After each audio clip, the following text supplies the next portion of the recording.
Assalamualaikum warahmatullahi wabarakatuh.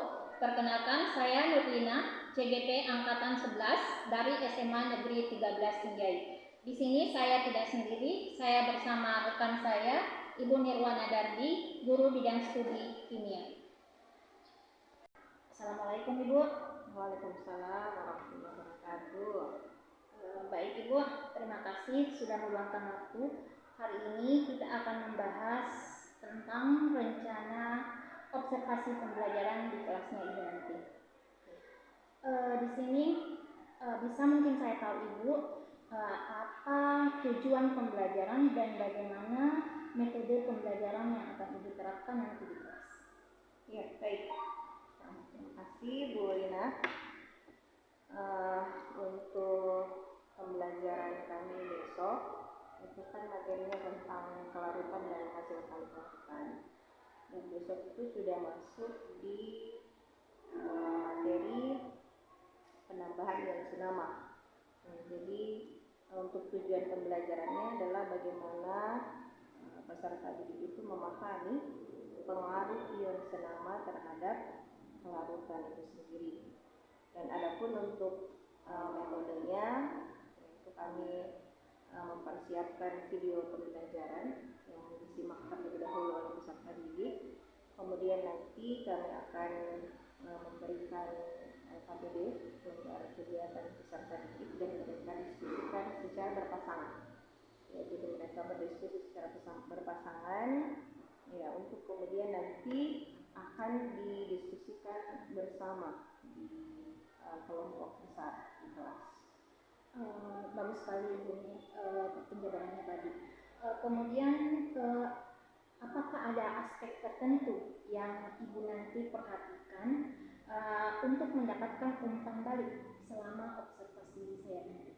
Iya, betul sekali Bu Tina. Untuk di materi ini, karena memang ini adalah bagian dari materi inti di pembelajaran kimia, ada perhitungan kimia, ya, sehingga tentu saja penekanannya di sini adalah bagaimana anak-anak mampu membacakan soal-soal, ya, soal-soal yang diberikan, soal-soal analisa yang diberikan kepada peserta didik, yang mereka memiliki inisiasi, gitu. Mereka memiliki kemampuan untuk bisa mencari solusi dari soal yang diberikan kepadanya, sehingga tentu saja dibutuhkan keaktifan dari peserta didik yang ingin kami lihat nantinya sejauh mana mereka berusaha untuk memecahkan persoalan yang diberikan kepada mereka. Baik, Ibu, penjabarannya cukup terperinci. Nanti saya juga akan mencatat respon siswa dan keterlibatan mereka. Kemudian apakah ada yang ingin dibahas lebih lanjut sebelum saya melakukan observasi? Rasa cukup, terima kasih banyak Bu Lina. Baik Bu, sampai jumpa besok di kelas. Semoga semua berjalan lancar ya. Oke, masih ingat istilah tadi? Masih.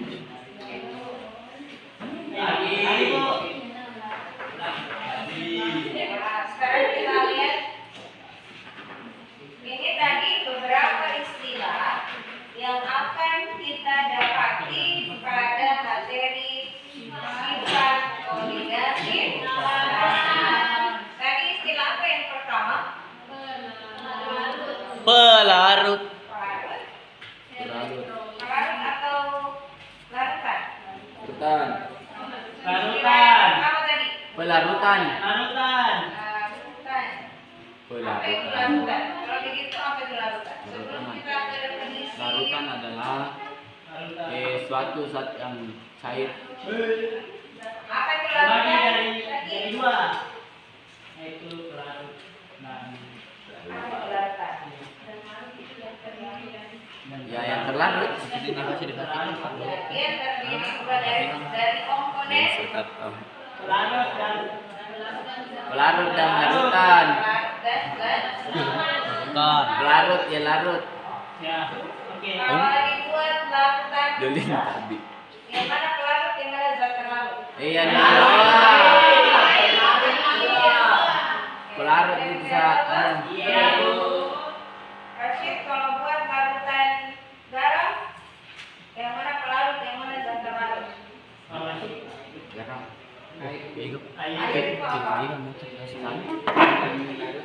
Larut. Yang melarutkan itu namanya apa?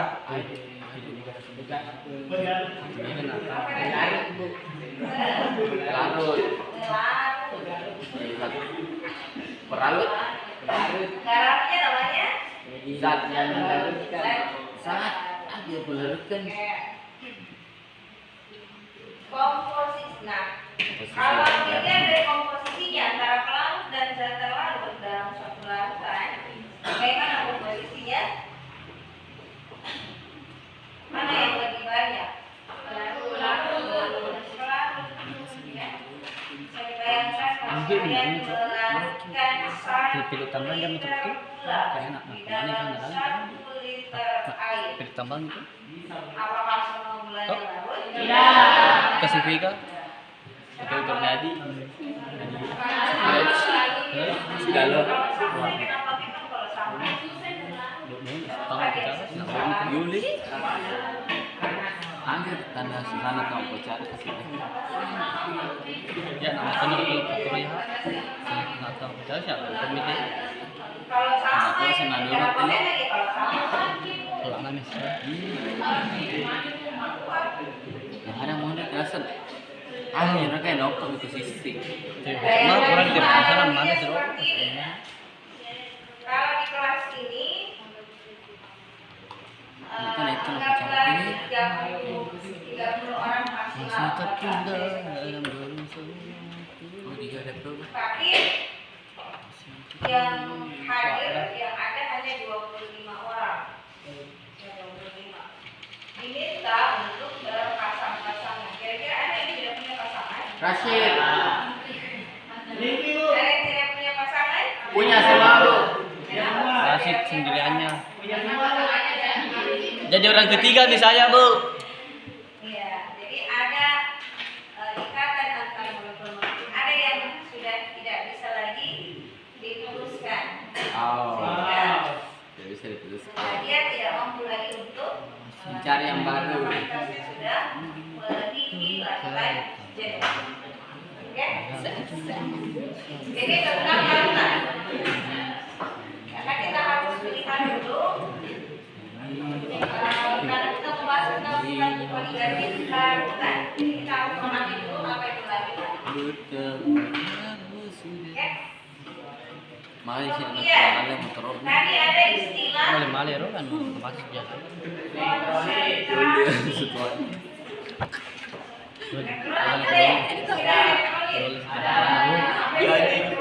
Jambu jam ini untuk jambu. Kirim tuh jambu ikan. ini sendiri ini listrik. Ada. Iya, dari kalau ada larutannya, larutan elektrolit berarti kelas ini kelas berapa kali Yang ada mau nih kerasan. Yang kayak nopok itu sisi. cuma orang di pasaran mana sih kalau di kelas ini anggaplah 30 orang maksimal. Oh dia ada berapa? Tapi yang hadir yang ada hanya 25 orang. Ya, 25. Diminta untuk berpasang-pasangan. Kira-kira ada yang tidak punya pasangan? Rashid Ada yang tidak punya pasangan? punya selalu. Rasid sendiriannya Jadi orang ketiga nih saya, Bu. Iya, jadi ada ikatan antar molekul-molekul. Ada yang sudah tidak bisa lagi diputuskan. Sehingga Tidak bisa diteruskan. dia tidak mampu lagi untuk Mencari yang baru. kapasitasnya sudah melebihi lakukan jadi. Oke? Jadi tentang larutan. Karena kita harus melihat dulu karena kita membahas tentang sifat poligatif larutan. Jadi kita harus memahami dulu apa itu larutan. Oke? Kemudian tadi ada istilah Mali ro kan pasti biasa.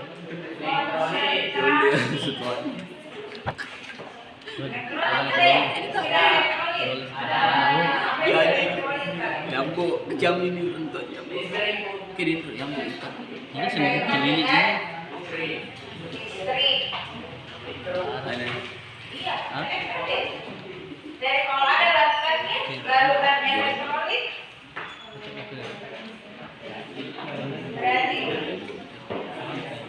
kelas ini kelas sudah pernah kita bahas kelas larutan elektrolit Pas di sini apa? Ada yang tadi gini. Terus tentang belum kapan? Belum.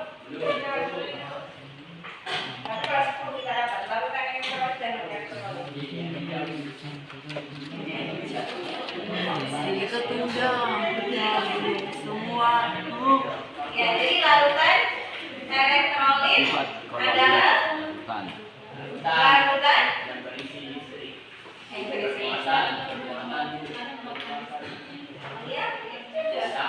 yang dapat menghantarkan listrik. Bukan listrik, listrik itu hasilnya arus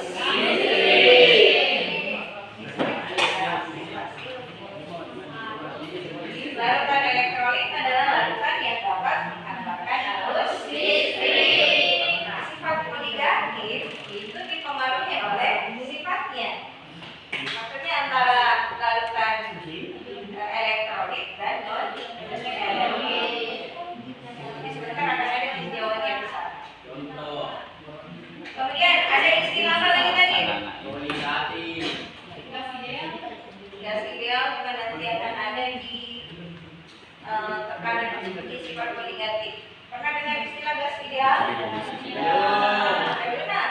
Jadi ada mana? Sika. Ini kan. Ini kan kalau tadi.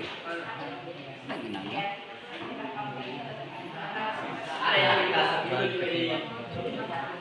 Kemudian kalau baik, kita cukupkan untuk materi hari ini tentang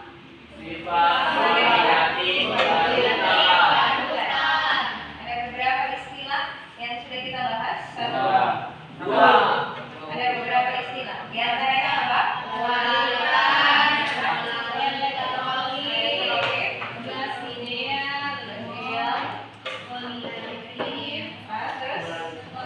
Yang sudah kita bahas konsentrasi.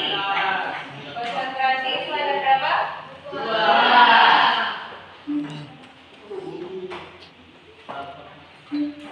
Konsentrasi ada dua, ada molalitas dan ada molalitas. Sebetulnya masih ada satu lagi, tapi kita lanjutkan di pertemuan berikutnya. Molalitas besok ya. Ya, Bu. Molalitas, satu lagi ada namanya fraksi mol. Praksikum. Fraksi mol. Mol, bukan fraksi. Salah Bu, maaf. Ini molaritas, ini molalitas. Ini mol. Basis M. Basis massa. Yes. Massa atau Ya, gas. instan. Atau kilogram. Itu bedanya antara molalitas dan Iya. molalitas. Baik, saya kira cukup untuk hari ini. Oh, Insyaallah besok kita akan masuk ke fraksi mol dan mudah-mudahan sudah bisa masuk ke sifat Amin. Demikian. Assalamualaikum warahmatullahi wabarakatuh. Waalaikumsalam. warahmatullahi wabarakatuh. Perkenalkan, saya Nurlina, SPD dari PT SMA Negeri 13 Senjai. Saya calon guru penggerak angkatan 11. Kali ini saya tidak sendiri, saya ditemani oleh Bapak Muhammad Nur, SPDGF selaku pengajar praktik. Assalamualaikum Pak Nur. Dan ada rekan saya, Ibu Nirwana Dardi, beliau adalah guru kimia. Assalamualaikum Ibu Nur. Baik Bu Nur. Beberapa hari yang lalu kita sudah melaksanakan observasi di kelas. Tentunya sebelum melaksanakan observasi kemarin kita juga melakukan sesi wawancara, di mana wawancara itu adalah pra. Kalau di pra kan kita kemarin itu tujuannya mau melihat beberapa tujuan pembelajaran kita, kemudian metode pembelajaran yang akan diterapkan di kelas. Nah, setelah itu saya kemudian masuk ke kelasnya Ibu, melihat bagaimana proses pembelajaran Ibu di kelas. Nah, setelah itu hari ini kita masuk pada wawancara pasca observasi. Baik, mungkin saya menjelaskan dulu sedikit tujuan dari percakapan di pasca observasi kita. Nah, kemarin kan saya sudah masuk ke kelasnya Ibu. Tentunya sudah saya melihat sejauh mana sih pembelajaran yang telah Ibu, metodenya, tujuannya yang telah Ibu lakukan di kelas. Nah, di sini setelah itu tentunya kita akan mau melihat tindak lanjut yang akan dilakukan setelah pembelajaran kemarin. Baik, kita langsung saja Ibu Nir. Assalamualaikum Ibu Nir, apa kabarnya hari ini? Waalaikumsalam warahmatullahi wabarakatuh. Alhamdulillah baik. Baik. Bagaimana perasaan Ibu setelah melewati observasi kemarin, Bu? Ya, alhamdulillah. Tentunya lega dan senang karena sudah melewati tahapan observasi kemarin. Iya, Bu. Tentunya ada kesan Ibu setelah melewati proses pembelajaran kemarin. Kalau menurut Ibu sendiri apa kesan yang Ibu meninggalkan di kelas? Ya baik, alhamdulillah. Kalau kemarin itu pembelajaran berjalan lancar dan sebagian besar peserta didik itu antusias mengikuti pembelajaran. Ya, Bu. Saya juga melihat demikian. Pada umumnya saya melihat mereka antusias, mereka merespon Ibu. Dalam hal ini saya bisa mengambil kesimpulan bahwa metode yang Ibu sudah terapkan di kelas kemarin sudah bisa dikatakan tepat dan berhasil. Iya, terima kasih. Meski demikian sih tidak bisa dipungkiri bahwa masih ada sedikit yang perlu dibenahi dan ditingkatkan dari pembelajaran kemarin. Iya, terus sekali Bu. Terima kasih atas umpan balik yang positif yang sangat penting tentunya, dan saya sangat senang ketika kemudian Ibu bisa memberikan masukan-masukan juga kepada kami. Dalam pembelajaran yang Ibu sudah lakukan kemarin di kelas, tentunya Ibu menemukan beberapa kekurangan dan bahkan mungkin Ibu juga menemukan kelebihan dari metode pembelajaran yang Ibu terapkan. Kalau menurut Ibu sendiri, apa sih kelebihan dan kekurangan yang Ibu temukan di proses pembelajaran kemarin? Ya, tentu saja pada saat proses belajar mengajar, setiap pembelajaran itu ada saja yang kemudian bisa kita evaluasi, bisa kemudian kita nilai, kita refleksikan, termasuk dari sisi hal-hal yang kemudian menjadi kelebihan pada saat proses pembelajaran, dan juga pasti ada sisi-sisi kekurangannya. Untuk kelebihannya tentu sebagai saat kita melihat peserta didik itu sudah antusias dan cukup interaktif ya pada saat proses pembelajaran. Ya meskipun demikian ya masih juga ada beberapa dari peserta didik kita itu yang belum begitu bersemangat untuk mengikuti pembelajaran, responnya juga belum begitu aktif, ya, sehingga ini kemudian kedepannya tentu harus ada perbaikan-perbaikan lagi insya Allah. Ya, Bu. Nah, dari apa yang Ibu utarakan itu, Ibu melihat adanya kekurangan yang tadi apa yang disampaikan. Nah, tentunya dari kekurangan Ibu itu tentu sudah memikirkan apa sih solusi yang akan saya lakukan nantinya pada pembelajaran berikutnya. Nah, apakah Ibu mungkin bisa mengemukakan solusi dari permasalahan? Iya baik. Kalau dari pembelajaran kemarin memang dari sisi alokasi waktu waktu proses diskusi kelompok itu cukup singkat, sehingga mungkin kedepannya tentu saja durasi waktu untuk diskusi kelompok itu jauh lebih banyak. Kemudian tutor sebaya